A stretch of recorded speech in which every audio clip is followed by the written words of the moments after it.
Los invito a ponerse en pie y busquen en sus Biblias el libro de Filipenses,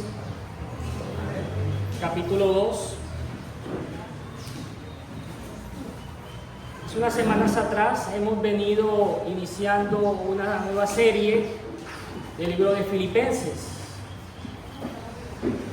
Anteriormente se expuso el capítulo 1, ahora vamos a iniciar con el capítulo número 2 del libro de Filipenses.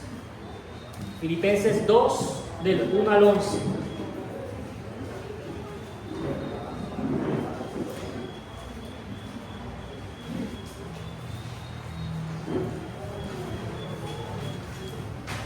Filipenses 2, del 1 al 11.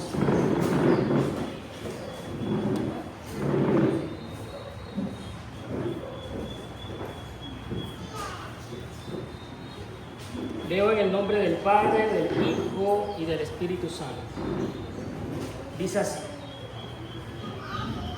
Por tanto, si hay alguna consolación en el Cristo, si algún consuelo de amor, si alguna comunión del Espíritu, si algún afecto entrañable, si alguna misericordia, completad mi gozo sintiendo lo mismo, teniendo el mismo amor, unánimes, sintiendo una misma cosa.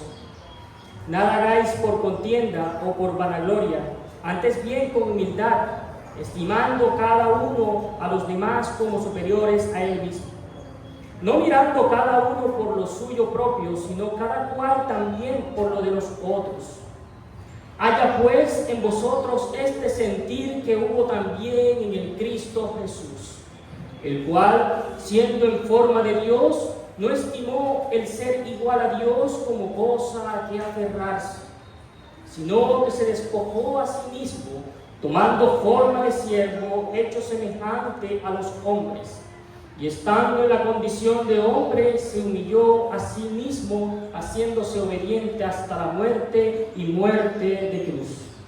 Por lo cual Dios también le exaltó hasta lo sumo y le dio un nombre que es sobre todo nombre, para que en el nombre de Jesús se doble toda rodilla de los que están en los cielos y en la tierra y debajo de la tierra, y toda lengua confiese que Jesucristo es el Señor, para la gloria de Dios Padre. Oremos. Señor Dios que estás en los cielos, gracias por esta porción bíblica que hemos leído. Ayúdame, Señor, a exponer este sermón humildemente, Señor, y que las personas, los hermanos que en estos momentos están aquí, Señor, se lleven algo bueno y que puedan poner todo esto en práctica, Señor. Que mi exposición sea guiada bajo tu poder y bajo tu Espíritu Santo, Padre. Gracias, Señor. Amén. Pueden sentarse.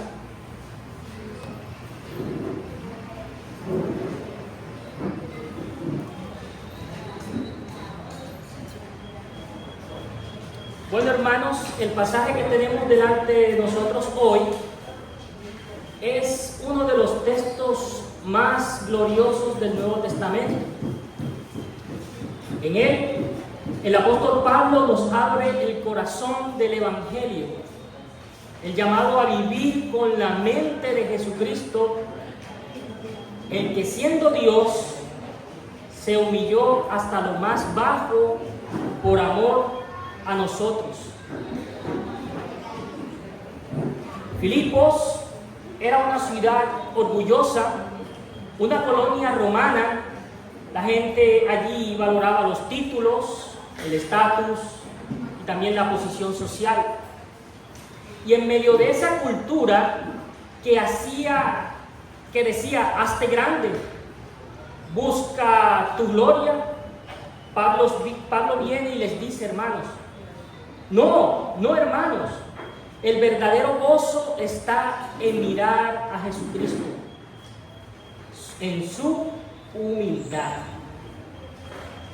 Y yo creo que este mensaje sigue siendo igual de necesario hoy. ¿Por qué? Porque vivimos en una sociedad que nos empuja a pensar primero en nosotros mismos. nuestros logros, nuestros derechos y también en nuestra imagen. Pero el Espíritu Santo, a través de esta carta, nos llama a mirar a Jesucristo y decir: Señor, enséñame a vivir como tú viviste, con humildad, con amor y también con servicio. Puedo decir que el tema central de este pasaje, de este tema, tiene que ver con el gozo verdadero del creyente. Tiene que ver que el gozo verdadero del creyente surge cuando imita la humildad de Jesucristo, quien, siendo el mediador del pacto eterno, se humilló para darnos vida y comunión con Dios. El gozo verdadero del creyente surge cuando imita la humildad de Jesucristo, quien, siendo el mediador del pacto, se humilló para darnos vida y comunión con Dios. Hermanos, hoy quiero que veamos juntos cómo la humildad de Jesucristo no solo es un ejemplo moral, sino una manifestación del pacto de gracia.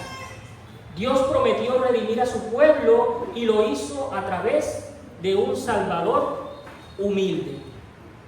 Y ahora, como su pueblo, somos llamados a reflejar ese mismo carácter, viviendo en humildad, unidad y también en amor.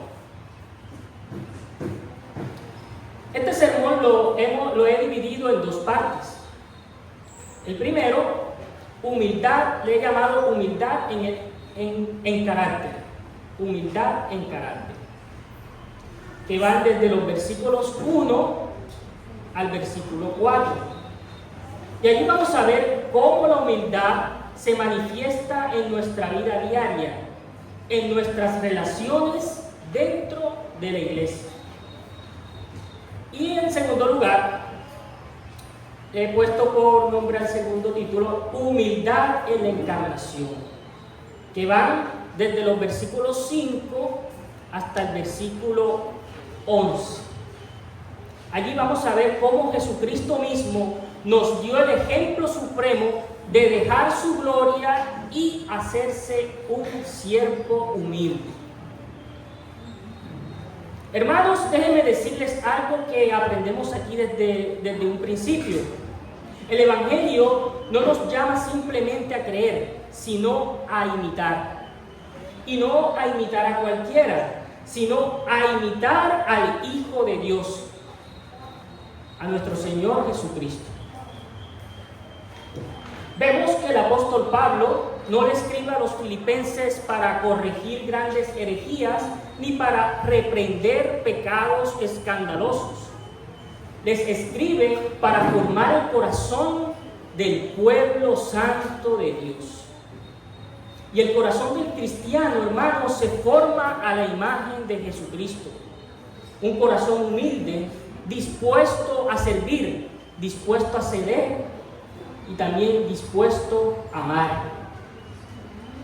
Si hay algo que une a la iglesia, no son los gustos, ni los estilos, ni tampoco las tradiciones.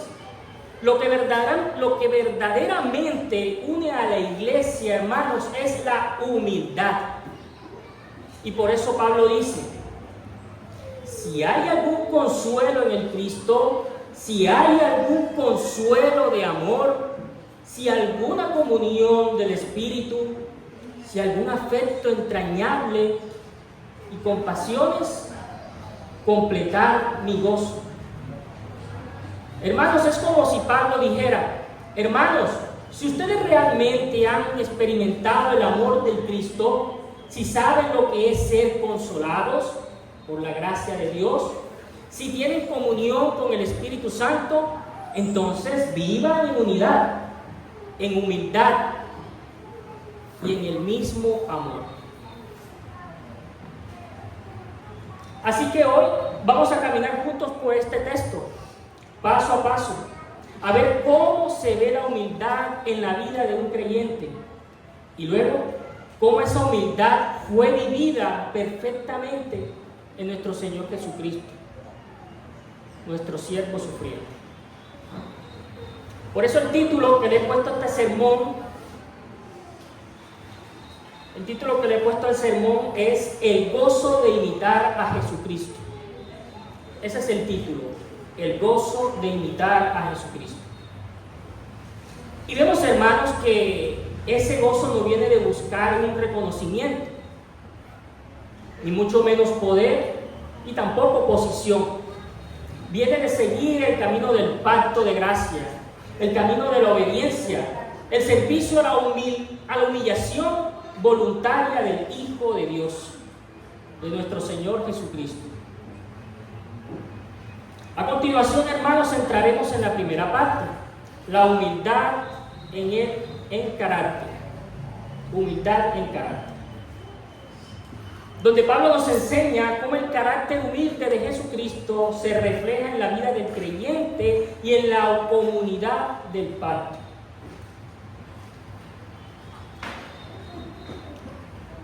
Hermanos, después de mostrarnos, recordéis el capítulo 1, la necesidad de permanecer. El capítulo 1 del libro de Filipenses habla de la necesidad de permanecer firmes en un mismo espíritu, combatiendo unánimes por la fe del Evangelio. El apóstol Pablo ahora nos enseña cómo se logra eso. Y la respuesta es clara. La unidad de la iglesia solo puede permanecerse cuando hay humildad en el corazón.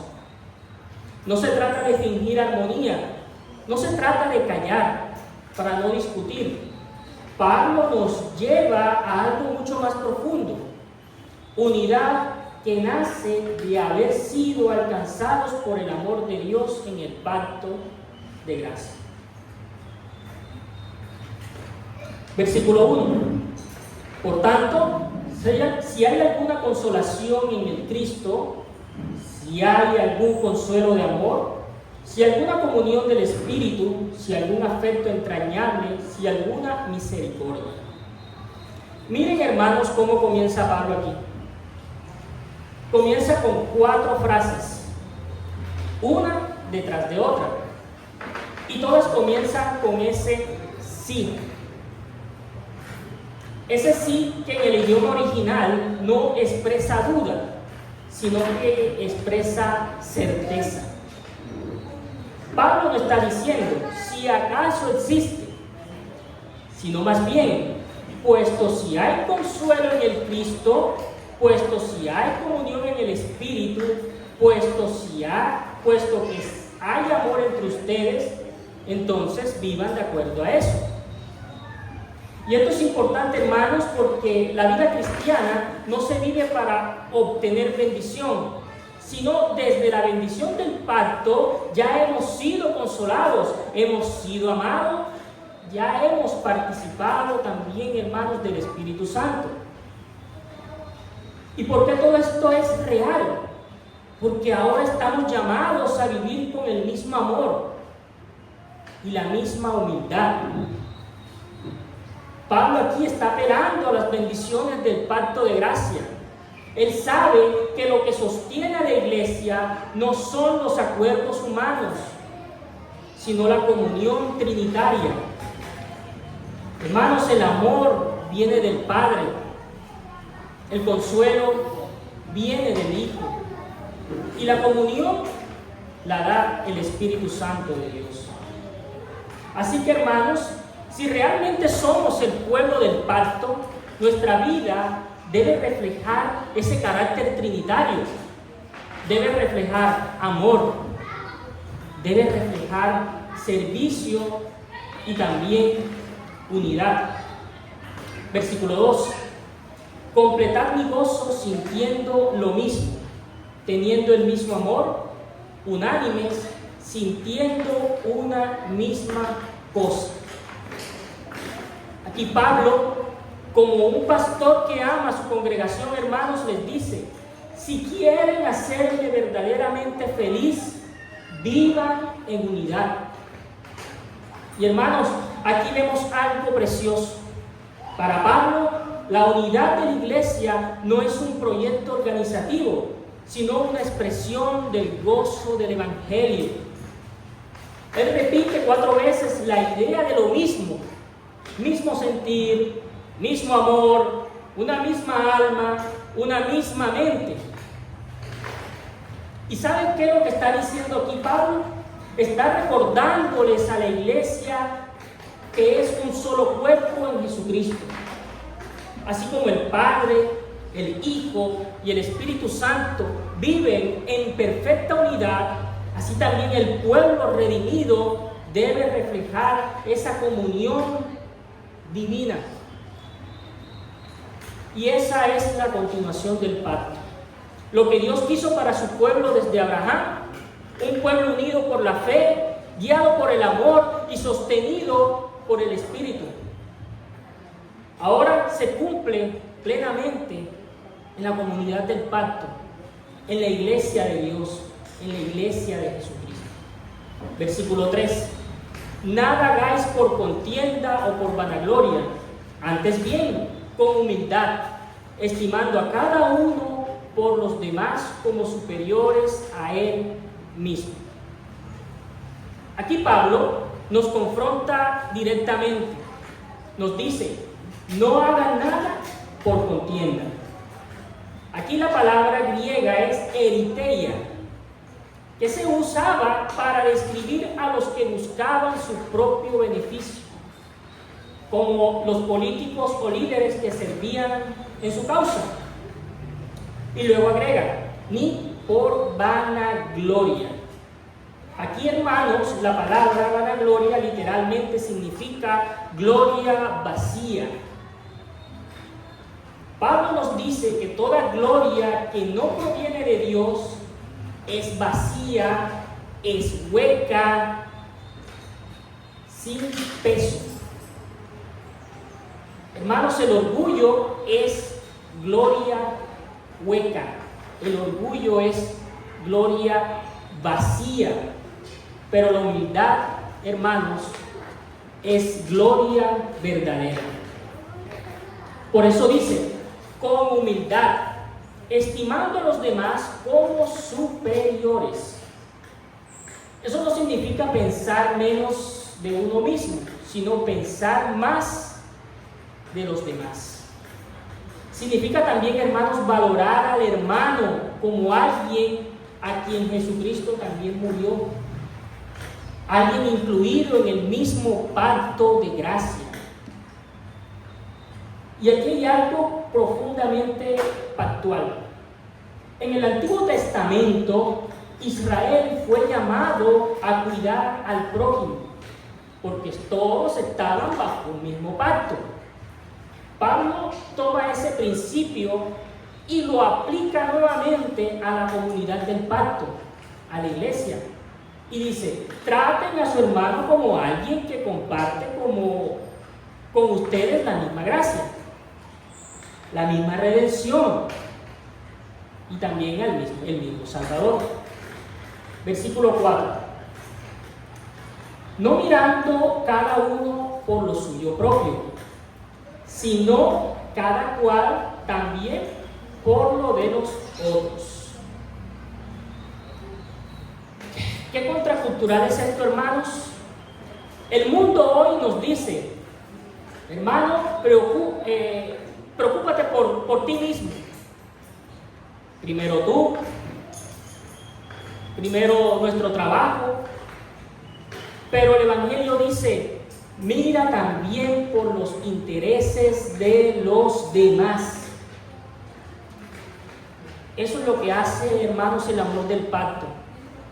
Nos saca del centro y nos descentra de nosotros mismos y nos centra en Jesucristo y también en su pueblo.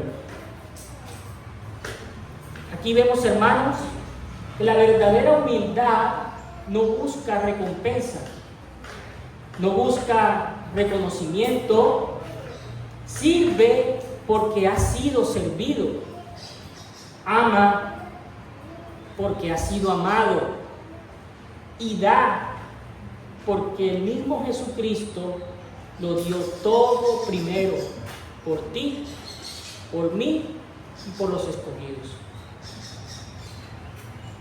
He aquí unas aplicaciones prácticas en la familia. Hermanos, la humildad es el hogar, es el primer campo donde se prueba nuestro carácter cristiano. Es más fácil ser humilde en público que en casa, pero el llamado de Jesucristo es el mismo: tener en vosotros ese sentir que hubo también en Él. En la iglesia no hay verdadera unidad sin humildad. No hay comunión en el Espíritu si no estamos, hermanos, dispuestos a considerar al otro como más importante que nosotros mismos. ¿Y cómo estamos ante el testimonio en el mundo? El mundo verá a Jesucristo cuando vea a una comunidad del pacto que no compite, sino que sirve, que no se eleve, sino que se inclina ante Dios y ante su señorío. Así que, hermanos, hemos sido reconocidos en el amor de Jesucristo. Si hemos experimentado un consuelo en el Espíritu, si vivimos bajo la gracia del pacto eterno, entonces, hermanos, la humildad no es una opción. Es el esfuerzo inevitable de haber sido alcanzados por la misericordia de Dios de antes de la fundación del mundo. Y ahora Pablo, hermanos, nos va a mostrar el modelo supremo de esa humildad. No una idea, no una virtud abstracta, sino una persona, Jesucristo, el Hijo eterno de Dios, quien siendo en forma de Dios, no se aferró a su gloria, sino que se humilló hasta lo más bajo. Se humilló, hermanos, se humilló. Y en la próxima parte, en el segundo punto, veremos esto: la humildad en la encarnación. Hermanos, en los versículos del 1 al 4, Pablo nos enseñó cómo la humildad se manifiesta en nuestro carácter. Ahora, en los versículos 4 al versículo 11, nos muestra el modelo perfecto de esa humildad. Y esa humildad es Jesucristo mismo. Aquí estamos en uno de los pasajes más gloriosos de todas las Escrituras, lo que muchos estudiosos llaman el himno cristológico de Filipenses. Es como si Pablo, al hablar de humildad, no pudiera evitar levantar su mirada al cielo y decir: si quieren ver lo que es la verdadera humildad, miren al Señor, miren a Jesucristo. Por eso el versículo 5 dice así: haya pues en vosotros este sentir que hubo también en el Cristo Jesús. Pablo no está simplemente aquí, hermanos, dando un consejo moral. Está diciendo: hermanos, piensen y sientan, vivan como Jesucristo. En otras palabras, dejen que el mismo Espíritu Santo que guió a Jesucristo en su obediencia sea el que gobierne sus corazones. Y aquí encontramos algo profundamente factual. Jesucristo no vino como ejemplo, vino como el postrero Adán. el cabeza del pacto, que es la cabeza del pacto de gracia, que obedeció lo que el primer Adán falló. Adán, hermanos, Adán quiso exaltarse, pero Jesucristo se humilló. Adán quiso ser igual a Dios, pero el Hijo de Dios, Jesucristo, siendo Dios, se hizo siervo. Versículo 6. El cual, siendo en forma de Dios, no estimó el ser igual a Dios como cosa a que aferrarse.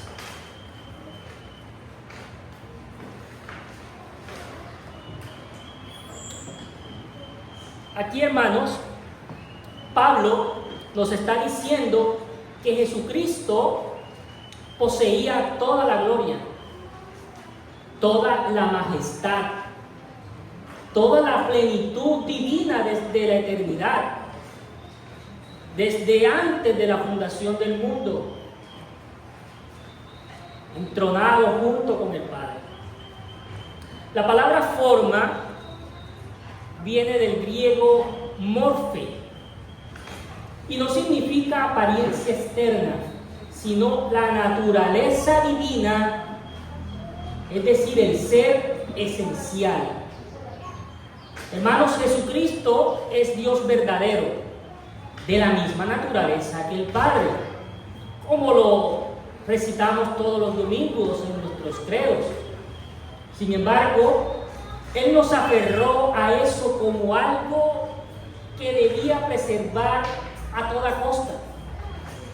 No usó su divinidad para su propio beneficio. Él no renunció a su naturaleza divina, sino al privilegio de ejercer todos sus derechos divinos. En el contexto del judaísmo antiguo, esto era un escándalo. El judaísmo del primer siglo veían y sabían de antemano que ningún ser humano podía compartir la gloria de Dios. Sin embargo, Pablo afirma que Jesús, siendo Dios, eligió descender. Él no robó la gloria descendió a Él voluntariamente. Y esto, hermanos, es el corazón del pacto eterno de gracia. El Hijo de Dios desciende para levantar a los hijos de Adán. Versículo 7. Sino que se despojó a sí mismo, tomando forma de siervo, hecho semejante a los hombres. Aquí la palabra central de este pasaje dice, se despojó. En griego se usa la palabra ekenosis. ¿De dónde viene la palabra kenosis? Esto no significa que Jesucristo dejó de ser Dios, sino que renunció a la manifestación de su gloria, poniéndose a los límites de la humanidad. Hermanos, el Dios eterno se hizo hombre. El Creador tomó forma de criatura. El Señor del pacto se hizo siervo. Cuando Pablo dice, tomando forma de siervo, está citando el lenguaje del siervo del Señor en Isaías 53. Jesucristo vino a cumplir ese papel, a cumplir el papel de humillarse, de vivir como el siervo obediente que lleva las transgresiones de su pueblo y restaura aquella comunión que estaba completamente perdida después de haber quebrantado el pacto Adán. Y hermanos, aquí se cumple la continuidad del pacto. El Dios del Antiguo Testamento el Dios en el Antiguo Testamento prometió redención mediante un sacrificio. Ahora, en Jesucristo se ofrece Él mismo, Dios, la segunda persona de la divinidad, se ofrece a sí mismo como el sacrificio eterno una vez y para siempre. Versículo 8. Y estando en la condición de hombre, se humilló a sí mismo, haciéndose obediente hasta la muerte y muerte de cruz. Si el versículo anterior nos mostraba una humillación al hacerse hombre, este nos muestra la profundidad de esa humillación. Obediencia hasta la muerte. Y no cualquier muerte, sino muerte de cruz. Hermanos, en la cultura romana, morir en una cruz era la forma más vergonzosa de ejecución. Allí morían todos los malvados, los ladrones, los asesinos. Y el Imperio Romano, como humillación, asesinaba y colgaba a esos ladrones en una cruz. Era el castigo de los esclavos y de los criminales. Y en el judaísmo del primer siglo, colgado en un madero significaba estar bajo maldición, como lo dice Deuteronomio 21-23. Hermano, Jesucristo, el Santo bendito, el Hijo de Dios, la segunda persona de la divinidad, tomó sobre sí la maldición del pacto que nosotros merecíamos por quebrantado. En otras palabras, el Hijo de Dios fue maldito para que nosotros pudiéramos ser bendecidos. Y esa es la profundidad de la humildad divina del Hijo de Dios. Hermanos, Jesucristo, el que es la vida, muere. El que es la bendición, se hace maldición. Y el que es el Señor, se hace siervo. Y todo lo hizo, hermanos, en obediencia pactual al Padre. Como dice Hebreos 17, he aquí vengo, oh Dios, para hacer tu voluntad.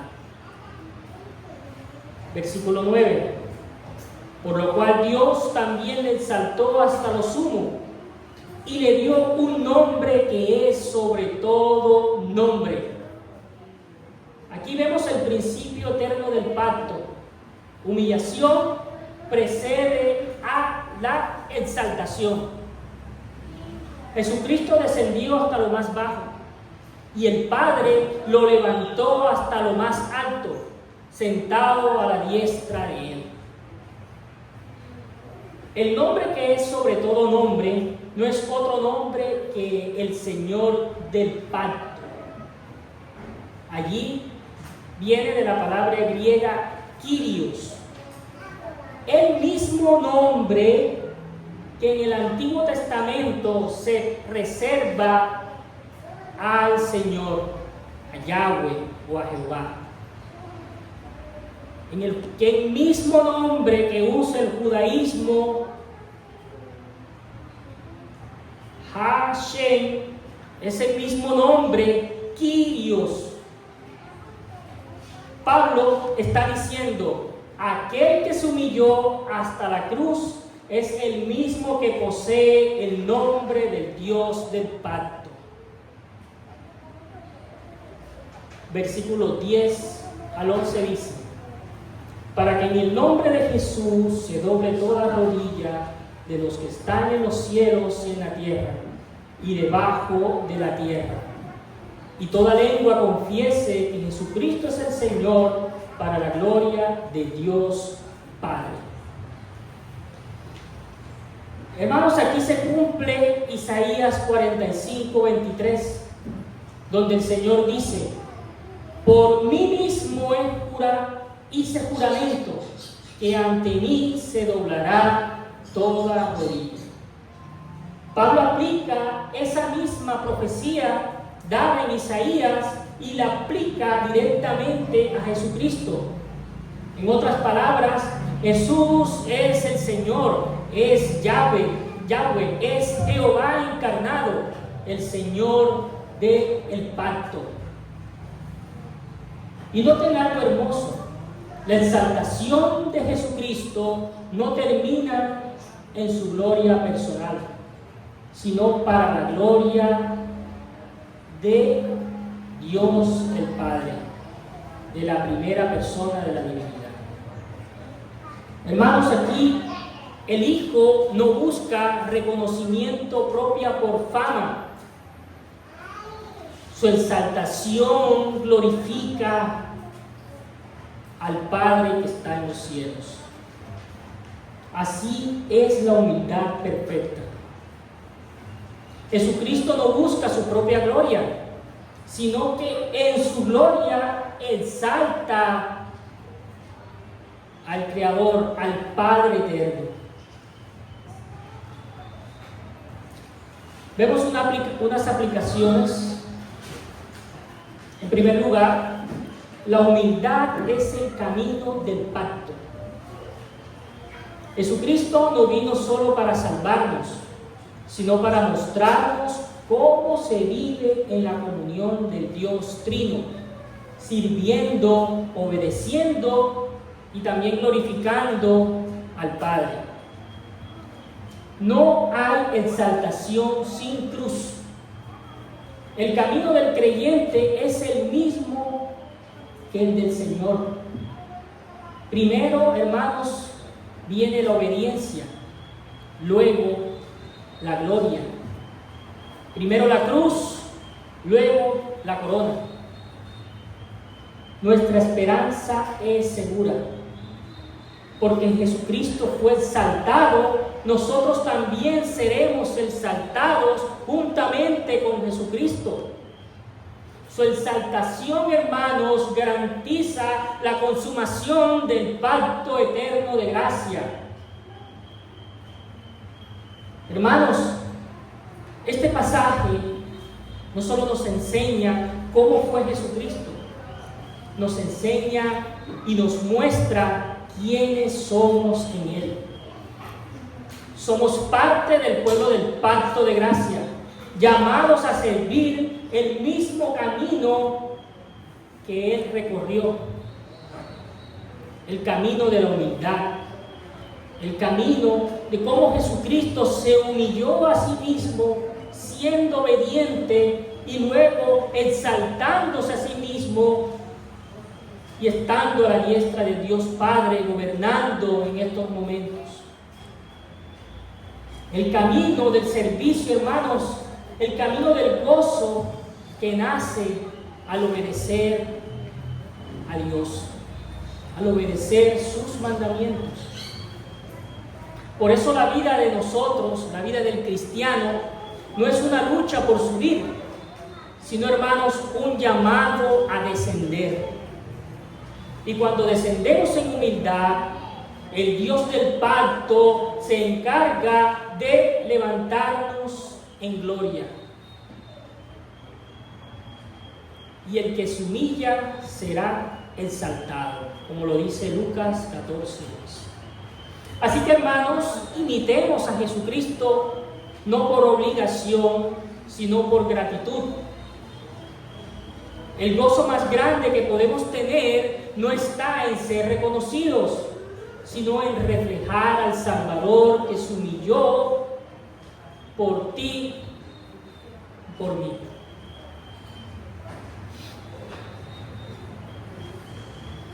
Para concluir, hermanos, este sermón, hemos visto en este pasaje dos grandes verdades que se resumen en toda la vida cristiana.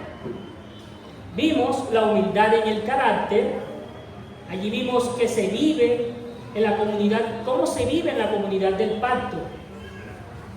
Vimos también la humildad en la encarnación, que fue revelada en Jesucristo. que es el mediador del pacto. Pero ahora, al cerrar, necesitamos mirar un poco más lejos, donde Pablo no se detiene solamente en la cruz, ni siquiera en la exaltación. Nos lleva a contemplar el propósito eterno del pacto de Dios.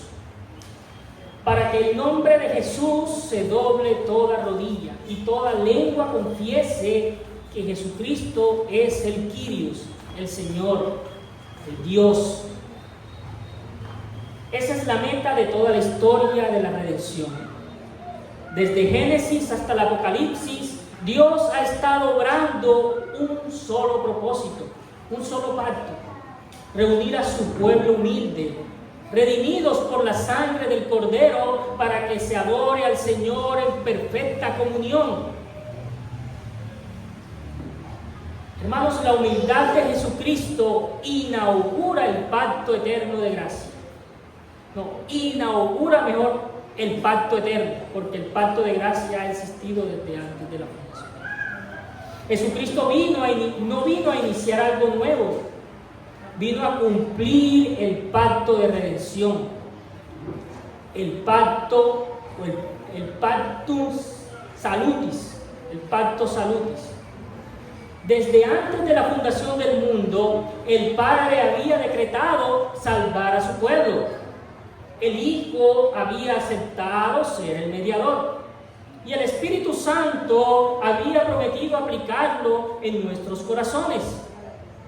Cuando Jesucristo se humilló, obedeció hasta la muerte. Ese pacto eterno se selló con sangre.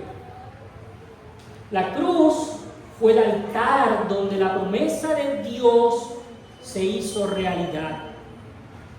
Y ahora, cada vez que nos humillamos ante Dios, el Dios Trino, y servimos a los hermanos, estamos sirviendo dentro de esa misma historia del pacto. Nuestra humildad diaria es una pequeña participación en la gran humillación que hizo nuestro amado Señor Jesucristo. Por eso, nada de lo que hacemos en amor y servicio es insignificante. Hermanos, todo tiene peso, porque está unido al camino del mediador del pacto. La exaltación de Jesucristo garantiza nuestra gloria futura. El texto dice: Dios lo exaltó hasta lo sumo. La exaltación no fue solo para Él, sino que fue para todos los que están en Él. Jesucristo, cuando fue levantada toda su iglesia.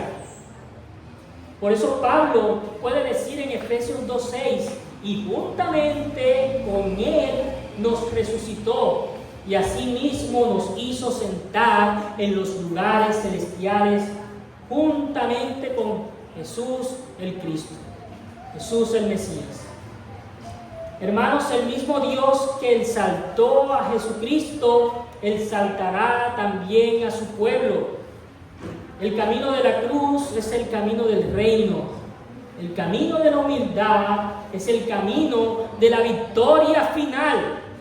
Y un día, y esto no es poesía, es una promesa, toda rodilla se doblará, incluso aquellas que hoy se resisten a confesar el señorío de Jesucristo. Y cuando eso ocurra, hermanos, los humildes que se aferraron a Jesucristo no serán avergonzados jamás. Serán glorificados juntamente con Él. El siervo exaltado compartirá su gloria con los siervos que fueron fieles. Y la humildad hoy es preparación para la eternidad. Hermanos, cada acto de servicio que hagamos, cada sacrificio oculto, cada palabra amable que ofrecemos en el nombre de Jesucristo es un anticipo al cielo. porque en el reino eterno no habrá orgullo, ni competencia, ni división. Habrá un solo pueblo, escogido desde antes de la fundación del mundo, un solo Señor, un solo cántico. Jesucristo es el Señor para la gloria de Dios Padre. Y en este día, hermanos, todos los que aprendieron aquí a inclinarse ante el Cristo se levantarán con Él en gloria. Los que se humillaron en tierra reinarán con Él en el cielo. Los que tomaron la forma de siervos escucharán: bien, buen siervo fiel, entra en el gozo de tu Señor. Gracias, Señor, gracias por esto. Hoy, hermanos, quiero animarles en el amor del Señor. Si estás cansado de servir y sientes que nadie lo nota, recuerda, Dios sí lo ve. Si has tenido problemas que perdonar cuando no te pidieron perdón, entiende esto, hermano. Jesucristo te entiende. Él lo hizo primero, así que perdona. Si te cuesta humillarte en una situación difícil, mira la cruz, porque allí el Hijo de Dios se humilló por ti, se exaltó por ti, y en estos momentos la cruz está vacía. Y el mundo dice: el que se humilla pierde. Pero el Evangelio es muy claro, hermanos, y dice: el que se humilla será exaltado. Y no por mérito propio, sino porque está unido al Rey que se humilló para salvarnos. Así que, hermanos, el camino del pacto, el camino de la humildad, el camino del gozo es verdadero. El gozo de imitar a Jesucristo, hermanos. El gozo de imitar al Hijo de Dios, al que se humilló por nosotros y que se exaltó hasta lo más sumo. Oremos. Señor Dios, Padre eterno, Padre de nuestro Señor Jesucristo, gracias, Señor, por habernos mostrado a tu Hijo, el rostro, Padre, de esta humildad que se hizo perfecta. Gracias porque en la obediencia de tu Hijo encontramos nuestra salvación, Señor.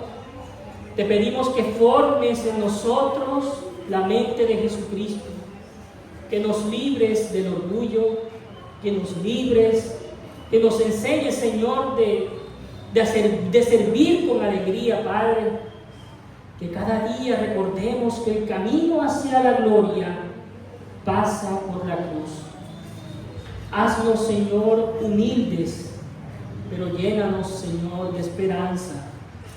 Que vivamos para la gloria de tu nombre hasta el día en que toda rodilla se doble y toda lengua confiese que Jesucristo es el Señor.